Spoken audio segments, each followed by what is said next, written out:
Hello friends and welcome to all of you. Myself Dr. Vijay Prakash from Saubhag Ayurveda, Sharda Nagar, Kanpur, senior resident doctor at Saubhag Ayurveda, specialist in avian and spine and joint related problems. तो friends avian की series में हमारे पास एक patient है miss अनु गहलोत जी और ये इनकी third sitting है। इन्होंने एक सिटिंग इंदौर में लिया, दूसरा सिटिंग इन्होंने कानपुर में लिया और आज ये उज्जैन कैंप में हमारे पास आए हैं। तो इनका भी एक्सपीरियंस बहुत मायने रखता है क्योंकि इन्होंने 3 सिटिंग लिया है।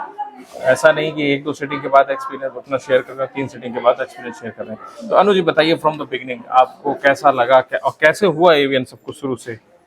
मेरे को 2021 में कोविड हुआ था। कोविड के 2 साल बाद मेरे को अचानक से साइड में पेन होने लग गया था, इनके ऊपर, थाइस के ऊपर। फिर मैंने साल भर तक उसका ट्रीटमेंट करवाया, मेरे को कोई रिलीफ नहीं हुआ। फिर मैंने MRI करवाई, उसमें मेरे को एवियन के बारे में बताया गया कि भाई आपको हिप रिप्लेसमेंट करवाना ही पड़ेगा।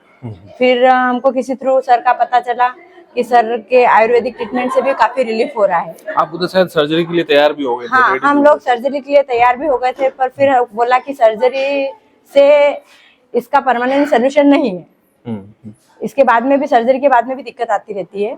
तो फिर हम लोगों ने सर से कांटेक्ट किया। मेरी फर्स्ट सिटिंग हुई थी इंदौर कैंप में, वहाँ पे मेरे को थोड़ा कम रिलीफ हुआ था। उसके बाद हम लोग कानपुर गए थे। कानपुर के बाद मेरे को काफी आराम था, चलने फिरने में भी अब मेरे को ज्यादा दिक्कत नहीं होती है, हल्का पेन लगता है और कुछ मौसम वगैरह का परिवर्तन होता है तो ही दर्द होता है, वरना नहीं लगता है कि दर्द है। और अभी भी मेरी थर्ड सिटिंग है, इसके बाद मेरे को लग रहा है कि काफी आराम हो जाएगा। यस। तो अगर पूछा जाए आपसे आउट ऑफ 100 आपको 100 में से कितने % लगभग आराम हो चुका है? मेरे को 90% हो गया है। 90% तक आराम हो चुका, पेन एंड सही है। तो क्या कहना चाहेंगे दूसरे एवियन पेशेंट्स को, जो नए एवियन पेशेंट्स उनको क्या सलाह देना चाहिए? मेरे हिसाब से सर्जरी तो इसका परमानेंट सोल्यूशन नहीं है। जहाँ तक ये ओरिजिनल हिप जॉइंट को बचाना है वही समझदारी का है।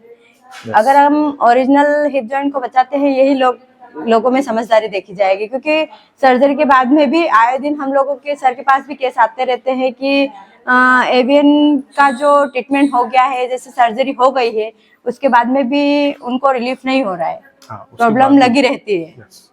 उसके बाद भी दिक्कतें आती रहती है। यस। बहुत बहुत धन्यवाद अनु जी। और इनके माध्यम से हम लोग को ये एक समझ में बात आती है कि आपको जैसे ही एवियन के बारे में पता चले तो शुरू से ही प्रिकॉशंस फॉलो कीजिए। ऐसा ना हो कि आप रिप्लेसमेंट के बाद प्रिकॉशन करते जा रहे हैं। शुरू से ही कर लेंगे तो आप अपने ओरिजिनल हिप जॉइंट को बचा ले जाएंगे। तो बहुत बहुत धन्यवाद अनु जी आपका, बहुत बहुत। और आप सभी लोग हमारे इस चैनल को जरूर लाइक कीजिए, शेयर कीजिए और सब्सक्राइब जरूर कर लीजिए।